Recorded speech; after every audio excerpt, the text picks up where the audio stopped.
Locks can be like antennas, connecting us to frequencies and energies. Hair grows, people grow, so the transformation can be emotional. It's right here because it's either he was wearing a weave or that was somebody else. Because there's no way that you go from this to this.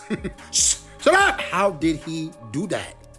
And everybody on the timeline saying, oh, we're stuck outside the concert. We're stuck outside the concert. It couldn't start on time because it's a ritual, y'all. They can only do it after certain hours. Just following the ritual work. Yeah. And so you can fool yourself into thinking there isn't one, but the evidence will be clear. So it seems like Jay-Z thinks changing his hair 3 times will take him off the wanted list. But we didn't forget about those files. And here's the thing about his hair. By now, you know Jay-Z and Beyoncé don't do random stuff. Every public move they make is calculated and done with a specific goal in mind. Katt Williams would tell you that's basically how Hollywood rituals work. These people genuinely think certain actions give them power or protect them from fallout. So when all those allegations against Jay started popping up, he suddenly stepped out with what many people were calling the sympathy afro. And that's always been his pattern. Every time he's faced with accusations, Jay falls back on the same playbook, using that black excellence image as a shield to keep the public on his side. And here's the irony. Jay-Z is the same guy who sabotaged Colin Kaepernick's protest. But as soon as he was under fire himself, he just happened to show up with the same hairstyle Kaepernick made famous.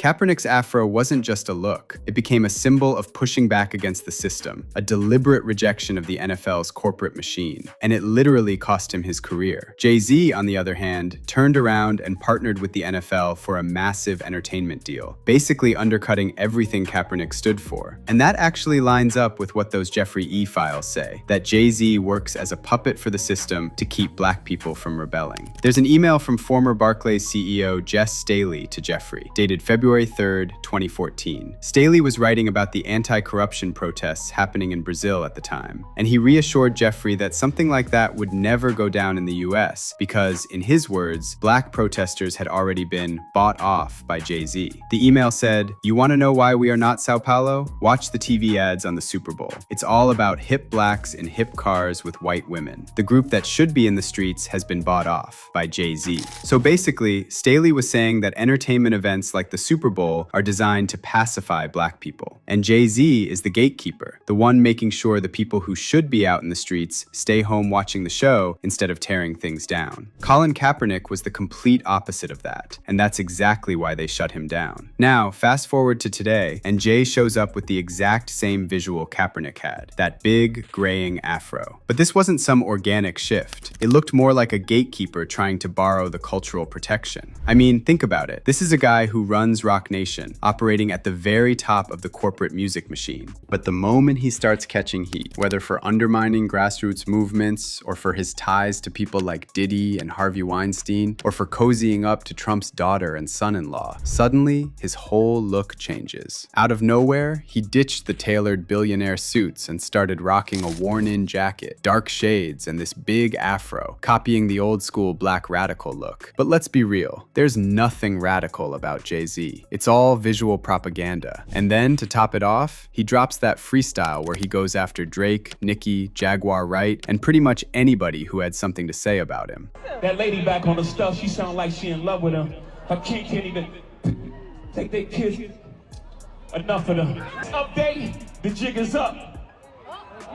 Got up 10, wrong chart, champ. You gotta look up again. Niggas look up the hole, I never looked up to them. Jay said, "A rapper can't be my op. I got MAGA Republicans." Basically, his whole angle is that if you criticize his wealth or his corporate deals, you're really attacking a symbol of black excellence. So once again, he's playing the masses and using cultural narrative to deflect accountability. But here's where it gets even weirder. Now that things have calmed down and Jay managed to get a big chunk of the public to forget about those allegations and those files, guess what? He's suddenly back to his old look. The sympathy afro is gone. So what's that saying? That he doesn't need his community or his roots anymore? The coast is clear, so he's good? He dodged the scrutiny, so he no longer has to cosplay as a black radical? And look, this hairline conversation isn't happening in isolation. It's really just the cherry on top of what's been a pretty messy couple of years for Jay-Z. First, there was the whole Diddy situation. Jay-Z and Diddy had been tight for decades, so when the feds came after Diddy, people naturally started asking questions about who was at those parties. Now, Jay tried to put some distance between himself and Diddy, and he even went as far as saying they were never really friends. But the internet doesn't forget. Receipts started surfacing left and right. Photos of Jay and Beyoncé partying with Diddy, old clips where Diddy called Jay his family, his strategist, and the first person he calls when he's in trouble.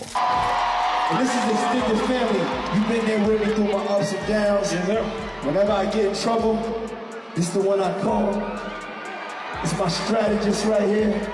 This is my brother. So Jay-Z was right. He and Diddy were not friends. They were family. And then things got even uglier when Jay got named in that disturbing lawsuit from Jane Doe, the one who claimed she was just 13 when Jay and Diddy did something foul to her. Now, that lawsuit eventually got dismissed, but there were a lot of sketchy details around it. For one, the lawyer who helped Jay get the lawsuit dismissed, Alex Spiro, was literally named in the Epstein files. And then on top of that, there were also allegations that Jay sent people to intimidate the woman and pressure her into dropping the lawsuit. Now, Jay managed to dodge any legal consequences, but this didn't really shift public perception. And honestly, at this point, I don't think anything can. Because right when you thought it couldn't get worse, those DOJ documents dropped and Jay's name popped up in them. First, there was an old FBI tip line where Jay was mentioned alongside his former friend Harvey Weinstein. And then there was that email from Barclays CEO saying Jay-Z bought off black protesters. And this isn't just Jay randomly showing up at the same parties as these guys. He's got a long history of willingly linking up with predators. R. Kelly, Diddy, Weinstein. So how many times are we supposed to brush it off as a coincidence? You are the company you keep. And that applies whether you're working a 9-to-5 or running $1 billion empire. Jay-Z chose to surround himself with a lot of questionable people over the years. And if you still want to believe he had no clue what they were up to and he's totally innocent, that's your call. But either way, his reputation has taken a hit that he's never coming back from. No amount of hairstyle changes is gonna fix that. Now let's talk about the ritual side of all this. We all know Jay-Z and Beyoncé have both been accused of dabbling in the occult over the years. Jay was literally friends with Marina Abramovich, and if you know, you know. So when he put on this whole performance and publicly cut his hair off, a lot of people started saying this definitely looked like some kind of ritual. Here's the context. This summer marks the 30th anniversary of Jay's debut album, Reasonable Doubt. And to honor it, he pulled a surprise show at Yankee Stadium and brought out Beyoncé. And the concert opened with a video of Beyoncé shaving off Jay's hair right there in the stands at Yankee Stadium. And a lot of folks online were quick to point out that it looked an awful lot like a ritual. And then some people are even saying the concert itself was a ritual. Thousands of fans ended up waiting 3 to 5 hours outside Yankee Stadium for Jay's show on Sunday, July 12th. It was supposed to start at 8 p.m., but it didn't actually kick off until after midnight. And a lot of folks are reading symbolism into that. One person posted a video of the crowd waiting outside and wrote, Jay-Z, Yankee Stadium. If I were a conspiracy theorist, I would swear this was a ritual. But see, you don't have to be a conspiracy theorist to see that. First of all, that label has pretty much lost all meaning at this point. We've seen so many so-called conspiracies turn out to be true in real time. And these days, they'll call anyone a conspiracy theorist just for questioning what those in power tell them. And like Katt Williams already said, whether you personally believe in the ritual or not doesn't really matter. The people practicing them believe in them. All it takes is a little discernment to recognize the signs. So now, Jay-Z is once again doing exactly what that email in the DOJ files said. He's playing his role as a gatekeeper. The concert, the hair, the rebranding, it's all performative. narrative, designed to keep the masses entertained and distracted. So you gotta keep asking, what are they distracting you from? Because if Jay-Z can get people to forget he was mentioned in those files and get thousands to wait hours just to see him perform, there's no telling what else he's hiding that hasn't come out yet. But let me know your thoughts on all this. Do you think there's something ritualistic about Jay-Z's hair transformation? What about the concert? Is it another ritual distraction from something darker? Drop your comments below, and I'll catch you in the next one.